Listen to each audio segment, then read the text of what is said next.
Kontroversi mengenai mahasiswi ITB yang buat meme Prabowo ciuman dengan Jokowi masih berlanjut.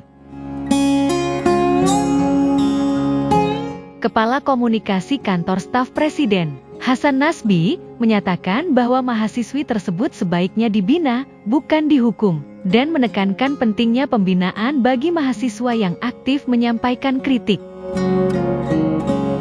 Wah, Mas Hasan sekarang rupanya memilih main aman. Mungkin dia masih trauma dengan tragedi kepala babi.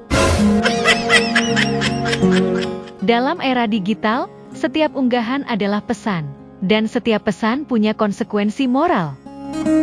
Kita punya hak untuk menyampaikan kritik, tapi kita juga punya tanggung jawab moral atas bagaimana kritik itu dikemas. Meme itu bukan hanya sekedar lucu-lucuan. Itu adalah bentuk ekspresi yang bisa membangun atau menghancurkan nilai. Beberapa orang membela tindakan ini sebagai satir politik, dan memang, satir sering menyentil, mengejutkan, bahkan menjengkelkan. Tapi satir yang sehat tetap punya nilai artistik dan etika. Kalau cuma mengandalkan visual seksual tanpa makna yang jelas, apakah itu masih satir atau hanya provokasi tanpa dasar yang jelas? Jokowi dan Prabowo adalah tokoh publik, tapi mereka juga manusia. Mereka punya keluarga, punya martabat. Ketika kritik berubah menjadi visualisasi seksual yang ofensif, itu bukan lagi bagian dari perdebatan demokratis. Itu menjadi serangan terhadap martabat pribadi, dan secara moral, kita semua tahu bahwa itu tidak benar. Apakah kebebasan berekspresi penting? Tentu.